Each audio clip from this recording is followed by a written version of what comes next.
Hello, everyone, and welcome back to the FilmBros podcast. I'm your host, JP. This is my co host, Josh. What's up? Today, we're here and we're bringing you guys a review. A review, but a double feature. We got the Pet Sematary, the OG, the 1989, and we also got the 2019 remake.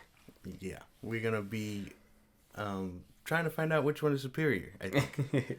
We'll obviously give a review of both of them. Give a rundown. We'll be able to compare the two. What happened in the original that maybe didn't happen in the remake, and what happened in the remake that didn't happen in the original. Spoilers for anybody who hasn't seen neither Pet Sematary. If you haven't seen the first Pet Sematary, that's a cult classic. You need to do your thing and go check that out. With that being said, let's get started.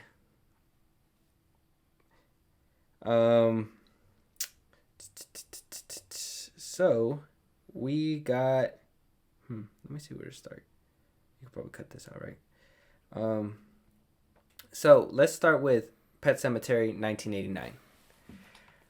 We got on the Rotten Tomatoes, we got a 51% from critics, and we got a 59% on an audience score from an older movie, but it seems to be considered a cult classic. It's a good in-home name. Everybody seen Pet Sematary at least one time, the 1989. Correct? Well, I think so. I didn't even know Rotten Tomatoes existed back then. That far back. I'm sure it didn't. I'm sure they just went back and reviewed them and had critics reviews. Because there were still, I'm pretty sure there were still critic reviews back then. They were just probably in, newspapers, stuff like that. So, with the first one, what was your likes? What was your dislikes? Let me hear it. Well, I mean, I've I'm not too sure. I don't really have much thoughts on the older one. Like, the story's fine. I've never read the actual book, so I don't know how accurate it is, because I feel like mostly all of where is Stephen King, right? He wrote them. Mm-hmm. That a lot of his book to movie adaptations kind of get a bad rep. Is that just me? Like, it happened with The Shining, right? And then I know I actually like The Shining. The older It was kind of like controversial in the sense, you know what I mean? The one with the old one. Yeah, I forgot his name. Yeah, not the newer with the. His name will come to me later. Yeah, but no, I like that one as well. It was that one scared me when I was a kid. No, but that's what I mean. You know what I mean? Like maybe it's just among critics, which doesn't matter too much. I think in general, scary movies don't really do well with critics. Because it's kind of like us as the moviegoers. We see a scene and we're like, why would they do that? Yeah. Why they do that? As a regular moviegoer, you can easily let that slide. Yeah. You know that it needs to do something, but for critics, they like to nitpick and they do that. So obviously horror movies always get a bad rap on Rotten Tomatoes, but I just like to bring up the scores to compare the scores. We will also be comparing the 2019 score. Anything that popped out in your opinion? Nothing really. I don't know. It wasn't necessarily a scary movie to me.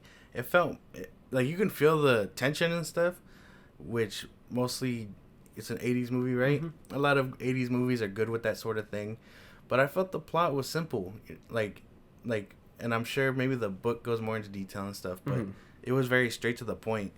Like, the family moves in, they find out about Judd and the Pet Sematary. The kid dies, unfortunately. Spoilers if you haven't seen it. He dies. The dad goes insane. It all goes off the rails from there. It felt pretty simple. Kind of like with the Fright Night. We recently had to rewatch that, remember? Yeah. It kind of felt like that one.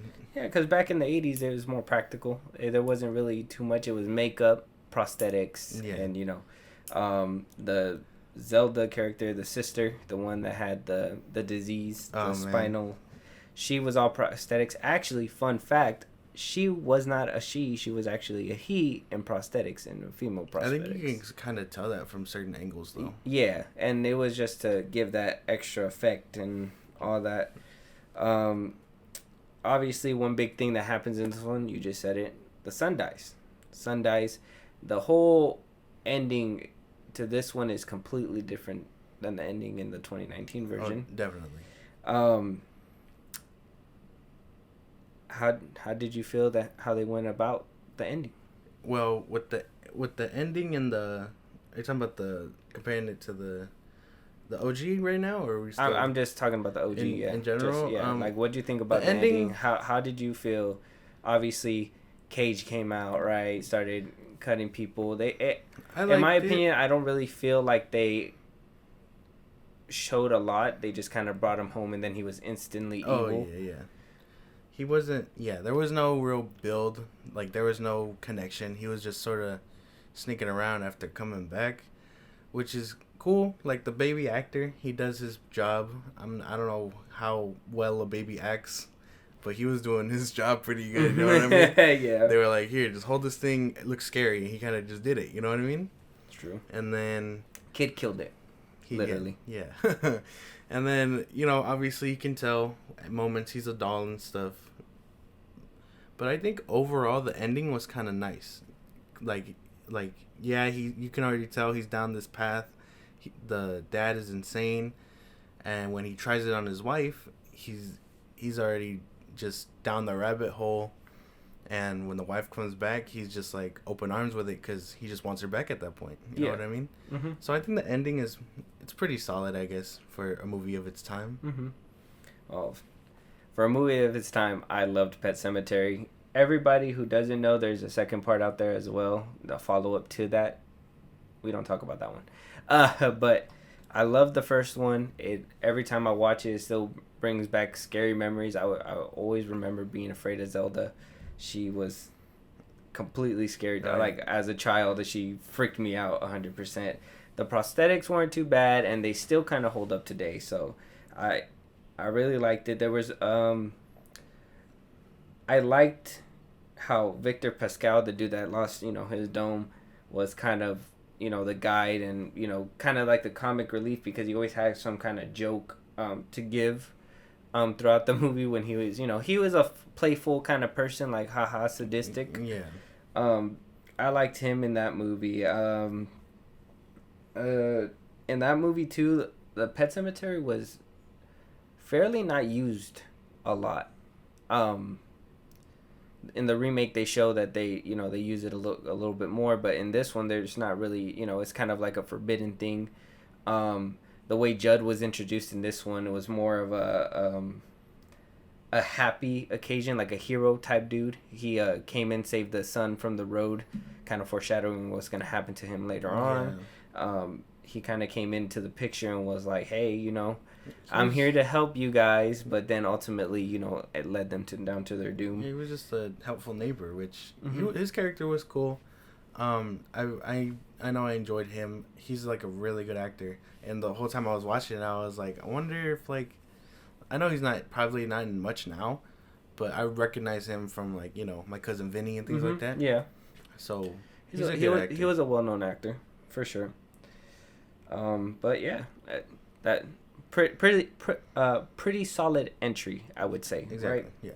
So now we're gonna move on to Pet Sematary number 2, and we're gonna kind of give a rundown for that one. Then we'll go ahead and try to compare the two. Okay. Yes. So the 2019 version, that one had a 56 on the critics score for Rotten Tomatoes. Okay. The audience was at a 33%. Very low, very much lower than the Oh damn, that's OG. significant. Yeah, apparently people didn't like the changes. Yeah. Okay, that makes sense. When people are passionate about, certain movies and how they're made, when they first come out, people don't really like when people switch up the story. But in my opinion, It's fresh. It's fresh. I like the 2019 one. They changed a lot. It's a fresh take. I don't know. That's where the line kind of is, where it's remake or is it a retelling? You know what I mean? Mm-hmm. Because you have elements of the same story, but it's changed because at the same time, you don't want to have to see the story again. You could just rewatch the original at that point. Mm-hmm. They kind of have to spice it up to keep things interesting. Yeah. So remake, retelling kind of falls in the same line, you know what I mean? It just depends on how the story goes. Yeah. And in my opinion, I always think remake should always be just a retelling. Nobody wants to see. People say, "Oh, we want to see the same thing back to back to back," as it was in the original. But nobody actually really wants that, because once it happens, people are like, they literally beat for beat. That kind of what kind of happened with was it A New Hope and The Force Awakens? People were like, it's too similar, but some people are like, it's not similar enough. You can never win. I guess it's just who majority rules type thing. Yeah, because older people who were around to enjoy the original Pet Sematary will probably see the new one and be like, "Whoa, what the fuck?" You know what I mean? Mm-hmm. While newer audiences will be like, "Holy shit! I know the book. I've seen the old one. Mm-hmm. This one is a good twist on that." You know what I mean? Yeah. It just depends on who's watching and stuff and who enjoys what. So, out of your opinion, do you think this is a solid remake or a retelling? Yes, I think so. Yeah, I really think so in the sense that, well, I had to watch them back to back, and since I can freshly compare them, I think it just does a really good job at retelling its story while spicing it up. Like I said, it's not the same story. You get the gist of the original, but they just throw a curveball at you and be like, Yeah. "Oh, it's not the son, it's the daughter this time." Yeah. She's obviously older, And more capable of doing more damage Yeah, than a child. It just feels, the element feels a bit more realistic in the sense that it's not a little boy sneaking around. It's a little girl, and she was kind of like the dad's like bread and butter kind of. I feel in the original, when it was the son, he felt that loss as, you know, as any father would. It's hard, but he was more trying to how to how to how to deal with him being lost, but how to bring him back and make everybody happy again. Because you saw at the funeral, everybody blamed him. I felt it was a different kind of drive in the first one, whereas in the remake, when his daughter died, I felt like it was more personal. Like he lost his daughter. Everybody. You love your wife, but when you have a daughter, it's a different kind of feeling. You know what I mean? Yeah. And I feel like he had that different kind of motivation when his daughter died. Like it was just immediate. Like you could tell the differences. Yeah, like that's what I was trying to get at. It's like yeah, the son, in the sense, it's more in the sense that he was young. He was taken young. Mm-hmm. You know what I mean? But this daughter, she was 9, 10, something like that, and she was more open to the death and stuff, while in the original, she was the one that was more like, no, why does God have to take things? You know what I mean? Mm-hmm. So when it happened to her little brother, she was a bit more like, why, Mm-hmm. But since it happened to her, the little brother doesn't even grasp that concept. Yeah. But the dad and does, you know what I mean? Mm-hmm. It just, the dynamic changes between the son and daughter, I guess. Yeah. Yeah. And another thing, something to compare the two, the tones. The tones are different.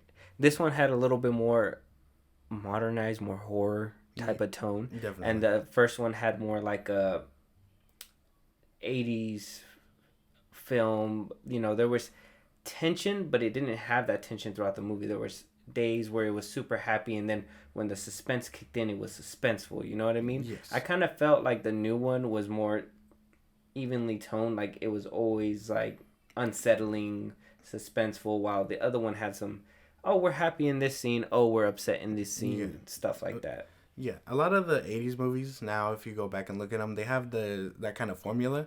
While modernized horror films these days do keep you unsettled. You know what I mean?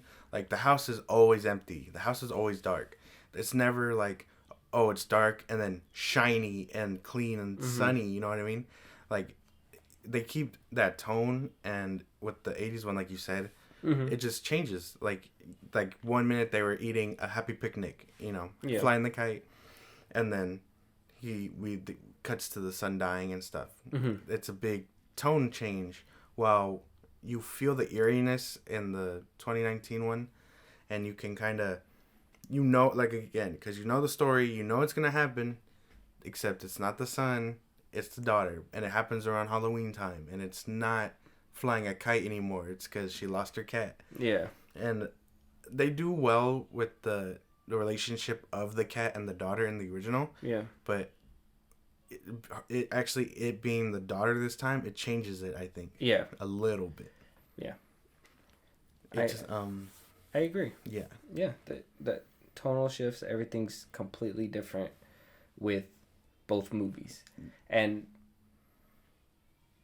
just let me talk about the impact, right? That last, no pun intended, but that the part that they changed the most, the biggest scene, Exactly, the boy or the daughter. Mm-hmm. Do you feel that it was less of an impact to watch the scene redone again, but with the daughter? Maybe I would say it had a bit of a more impact with the son, because it's fresh, it's a new story, and you don't expect something like that to happen to the little boy. Like, you don't expect it at all, but in a horror movie you do expect someone to die, you know what I mean? Yes. Like if the remake would have taken the dad, or if it would have taken the mom, you would have understood, you know what I mean? Exactly.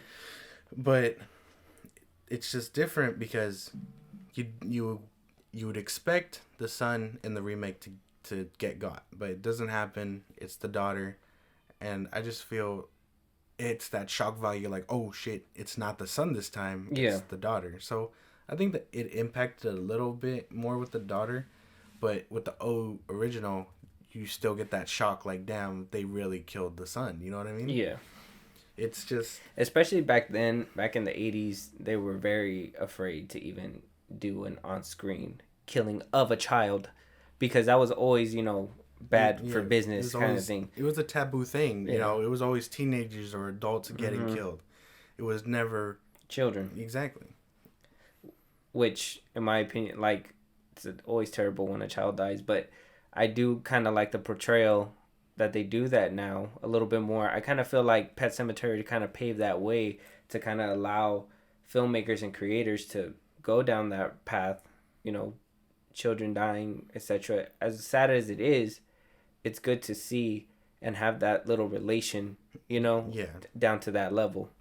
It's just a good way to pull on the heartstrings a bit, because again, you don't expect it to happen. Mm-hmm. It's always the mom, the dad, the teenager, but it's never like the youngest child.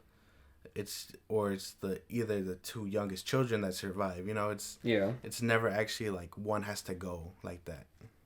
In the newer version, I feel like one thing that was kind of bad for me is that they relied on jump scares a lot more. I feel like they kept you on your seat a lot, to the point where they were able to do a lot more pop-ups, and where in the 89 version they did pop-ups, but I don't feel like they were as heavy leaning. Do you feel that the extra pop-ups in the newer version gave you that little extra scare, or did you feel like it was just unnecessary? Now that's where I see the problem in modern scary movies. Okay. Because you keep the eeriness the whole time, and then it gets you, you know what I mean? Mm-hmm. Like, in the sense of tone and music and stuff, when the pop out happens. Like, if the person's walking and you hear nothing, you expect the jump scare at the end of the hallway. While with the 80s movie, it has that shock value where it's like, oh, it's all happy, and then again it drops dramatically and the kid dies, whatever. So with new scary movies, it's always that gotcha, be prepared, because it does keep you on the edge of your toes with the eeriness and stuff, like we said. But you can expect a jump scare is the only problem. Some movies are really good at balancing that, but specifically with the 2019 balancing. I'm gonna need you to speak English on the podcast, bud. What do you call it? That's what I said. Balancing. Back to what I was saying, though, is that the 2019 Pet Cemetery, you can kind of, it's just predictable, you know, like, oh yeah, the little girl's gonna come out of there or something like that. You know Oh, what I yeah. mean? Mm. I feel like you mostly got the impact of the jump scare when the mom was just hallucinating her sister. Yes. 100%. I kind of agree with you on that one. I the 2019 one, it did kind of impact my rating for it because as much as I love jump scares and as much as I bro, keep me scared the whole time, of course, but the overuse of jump scares for me is ridiculous because I feel when you can keep that tone, because like I said, they had that tone throughout the whole movie where it was just unsettling, made you feel bad. If they already have that on lock, they should be able to pull that that jump from you in a different way. Not necessarily need to keep popping things up Yeah, towards you. exactly. As much as I did like it, maybe like the first couple ones could because you always get scared and you're like, oh yeah, they got me. Yeah, But after a few times, you're just like, I saw it coming. yeah, I saw it coming. I knew it was happening. Don't do it again, movie. yeah, And they continue to do it. yeah. But did I like it? Yeah. But how you said, I felt like it was more organic jump scares back in the '89 version. Yeah. Um, What about the differences between Victor Pascal? We were touching up on him a little bit earlier as well. He is the dude that lost the Yeah. head. In the remake, I feel like he was more of a serious kind of guide. He was more upset, and rightfully so, of the Pet Cemetery and him losing his head and stuff like that being stuck there. He wasn't really um, that person in the first one where the first one kind of made jokes and kind of took it not so serious like it. Yeah. Did you feel like that helped within the movie? I know it's a remake, so it's kind of a little different. They got to make it fit with the movie. Yeah. But would you have liked a little comic relief in this 2019 I one? wouldn't say not necessarily comic, but comic relief in that sense because he wasn't in it that much as he was in the OG, right? Mm-hmm. Like he was just there. He gave the guy the guide and stuff. You know, he shows him to the Pet Cemetery, and then he's like, he doesn't show up anymore. Yeah. While in the other one, he's kind of glued. You know what I mean? He's in the original. He's pretty much everywhere. Tethered to him. Yeah. He's in the girl's dreams. He's there when he tries to talk sense into it, tell him and not to go do it to his wife. Like you feel his presence more in the original than in the remake. Mm. So I think I prefer the original in that sense because it's a supernatural thing, and you'd expect someone like that to be like around more. Mm. Just like the mom in the original kept thinking about her sister. Yeah.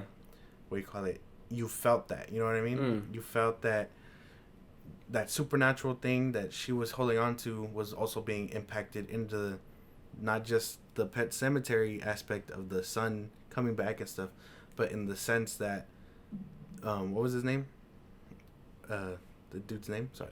What dude? The one, father? Or? No, the guy we're talking about. Oh, Victor Pascal. Victor Pascal, like he's tied in the sense too. Yeah. Like it just feels a lot better in the original, rather than like him just popping up here and there, exactly. giving some wisdom words and then disappearing. Pretty much. I understand. I kind of get you on that. I agree. He should have had more screen time, been a little bit more tethered, like you said. I, with that being said, I do believe he did not need to be that comic relief. How you said, not necessarily that point, but yes, at least be tethered to him. Yeah. Show up a little bit more. If they wanted to go that serious route, it was working for the movie, for the tone that they were going for that settling feeling. Yeah. So we could have done without that comic relief, but we could have most definitely done with a little bit more screen time from him, helping him out. Right? Because like I said, he's a guide. Like sure, if he was a bit of a jokester and stuff, I know we don't get much of that from him in the original. Mm-hmm. But if he was a comedic kind of person, then sure, make him be a little morbid and like what is it, dark humored. Mm-hmm. In his death if he's showing up through the movie. Yeah. But we don't get that. We just know he's kind of sick in the head and he's meant to be their guide. Mm-hmm. So, of course, his humor is a little bit dark and stuff. Keep it light. but in the original, he just shows up and stuff. And like I said, he's supposed to be the guide. I don't think telling him once and then never showing up again does it. You know what I mean? Yeah, I agree. Yeah. I agree. You're right on the money with that one. I can't say no. All right, and we also touched up on this one a little bit earlier as well. What about the Pet Sematary in both movies? Like I said, the first one was not commonly used.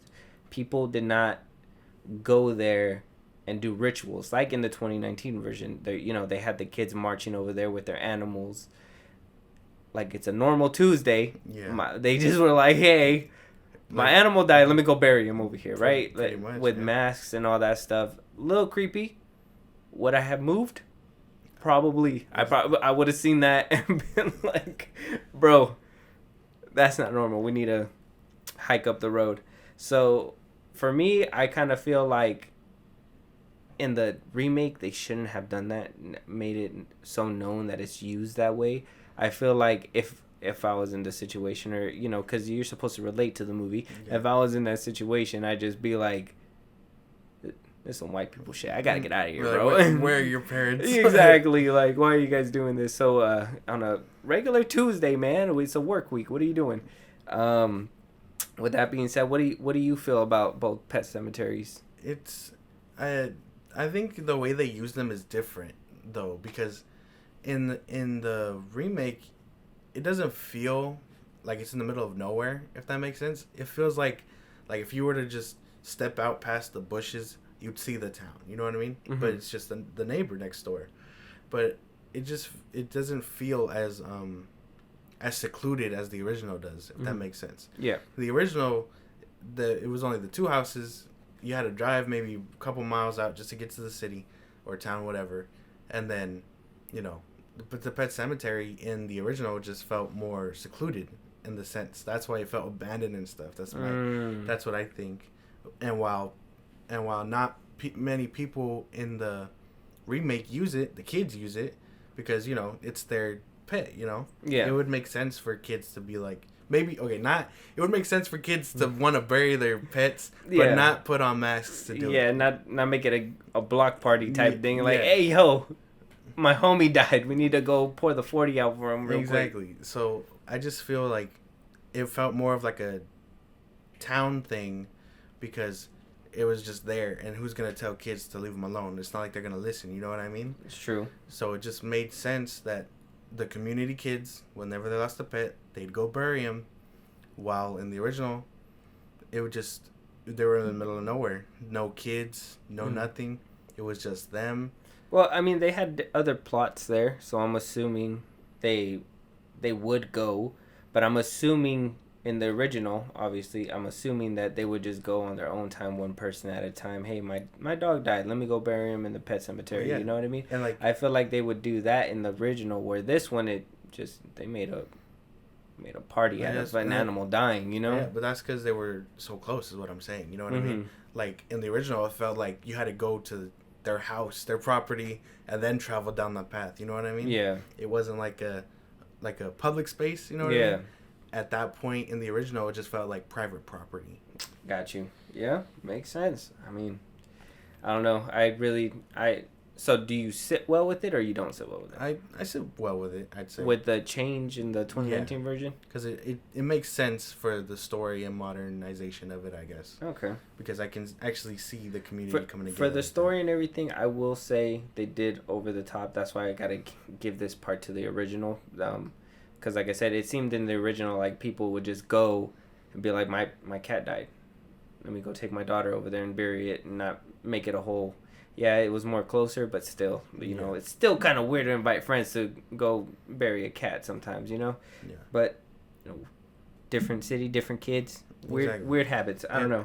I'll chalk it up to that one. If they're sharing a classroom and it's actually a small town like that, yeah, I'd expect them to get along like that almost, because like they'd be around houses, they'd see their pets. What kid doesn't like an animal like that? Yeah, it's my thing. That's true. So, what about the way Zelda died in both movies? In the original, she died of just the spinal disease, right? In the 2019 version, she had the spinal disease, but They threw her down the shaft, down the dumbwaiter. Well, didn't she choke in the original? She died of choking, right? Yeah, well, she was weak and she couldn't eat it anymore. Yeah. So yeah, but Man, I don't know, like, that story plays so much an element in the mom's, like, backstory and stuff, yeah, but I hate it. I don't know why. It feels like a fucked up thing to add in. You know what I mean? it really is, man. Like your sister, you watched your sister die, you blame yourself for it, but like for this ghost or demon or whatever to just keep bringing it up like this Yeah, is really it fucked feels up. it felt a little out of place almost in the remake. I'd say, Okay. like they have to talk about it because of based on the book and the original. Yes. But like the movie just it's supposed to feel like about the pet cemetery and the animals that go there and the dead kids and stuff. Yeah. It just felt like whenever they brought up the sister, it'd be like, oh yeah, the mom's sad about this. You know what I mean? Like she has this problem. Yeah. So Yeah, I don't feel like they put it in as organically as they did in the original. yeah, I feel like they, yeah, kind of like what you said, they kind of had to throw that in because obviously people were going to be upset if it wasn't in there. Yeah. So I kind of feel. when But with that being said, what the actual like, death? yeah, Yes, I was getting there. When it comes to like the actual death, for story's sake, I'd say it's dark as shit to just. Yeah, she's sick already, and then throw her down an elevator shaft or whatever the hell it was. It felt more natural that she died of her disease and choked in the original, but I'd say I'd probably rock better with the original in that sense because it felt more natural. Like if she was too weak to walk, how'd she get to the elevator shaft? You know what I mean? So she was crawling. oh, that's still you know what I mean? Like That I mean, and that's what to give it that scare effect that it was like. yeah, Yeah. but I guess it works better in the original for me. Yeah, I do like the way they incorporated it in the 2019 version to, like I always said, make it scary, show you the like her crawling throughout the floor and then eventually getting to get to the food and it just her weight just drops it, which how can her weight do that if maybe it was a small dumbbell waiter in my opinion, but at the end of the day, who knows how much force she put on and she dropped in. I do like the way they set it up. It was scary. It did help the movie with its scare, but you're right. I feel like the OG probably takes the bag. It makes more sense that she just could not eat it and she felt guilty about it. Exactly. How fucked up of a sister are you to know that your sister can't walk and I get that you're tired of her, but you're just gonna put it on the dumbbell waiter, and then if she doesn't eat, just be like, "Well, I left it there." That's another thing I was just thinking about too. I was like, she still probably had to go up there and feed her, like like just save you the trip of taking the tray up. Yeah, man. It's like she was just like, no, like I'm too scared to go up there, stuff like that. So she sent it up there, and at the end of the day, she wasn't gonna be able to feed herself. Yeah. So it's pretty fucked up, It's not. I was just like, all right, well, yeah. So OG got to take the cake. Yes. Yeah. What about? Let's talk about. Like I said, we were touching up on it earlier. The way Judd was introduced, right? Yeah. Judd was introduced in the OG kind of like a friendly neighbor, savior kind of person, saved the kid before anything could happen. Yes. Kind of that warning guy. Yeah. Same thing in the 2019. He was that warning guy, but he was introduced differently. He was just that old man in the Pet Sematary who's acting creepy, and then eventually got to know the family, and then eventually was still kind of the creepy neighbor, but we're like, well, he's not all that bad. Yeah. Let me entrust in him with my children and everything else. So how do you feel was the better route to play that out? Obviously, I think OG takes it this time because he felt like a normal presence to have. Like he's been there all his life. He's their friend, their guide, whatever. And when he warns them about the cemetery, it actually feels like a friendly warning, not like a creepy warning. Like, hey, stay the fuck out of there. I've been there. You know what I mean? Stay the fuck out of there. Like when it comes to the friend aspect of it, it just feels more like neighborly. Like, hey, like maybe don't step in there. Trust me. I know I look creepy and stuff, but I'm your neighbor. I'm looking out for his best, especially after he saved his son the first time. Mm-hmm. And then, the way he feels after the fact when the son dies, I feel like it's that the actor does really well because he also blames himself for that. Yeah. And, he was also trying to be a friend and stuff while also trying to deal with his own guilt and Mm-hmm. whatnot. I just think the OG does better in the sense of Judd as a character. Yeah. And I'm gonna have to say it the same way I said about the last topic we were talking about the sister. It works in the story for the remake. I feel it works because that's the tone they're going for. They want that scary. They want you on the edge of your seat. If you haven't seen the first one, then you're gonna be, kind of like, who is this guy, right? And it's gonna make you feel unsettled, stuff like that. Mm. I do like the way they did it in the OG, where he was just that friendly neighbor. Hey, the impact when things happened was a little bit better because it was like, yeah, he's a family friend. He's, I'm sorry for doing these things. When the son came back alive, he was like, I'm sorry, I shouldn't have showed you this thing in the Yeah. first place. Um, and I feel like it kind of flowed organically when he was just, like, oh man, I shouldn't have done that, and he was just drinking himself. Mm-hmm. I didn't like the little change that they made when it came down to like drugging him. Like, why did you need to drug him? Like, he was already upset about it, you know what I mean? Or, as it was, and I mean, like I said, he didn't play it like the first time around. Yeah. It was more like, why do you care? You know what I mean? Like, why are you worried about it?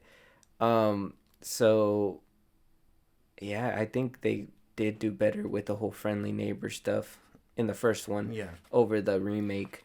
Like I said though, if for the story and the purpose that it was, I will say it was not too bad, and it did make for a scary story, but the utilization has to, the one that stuck the landing the most for me has to be the OG, Yeah. for sure.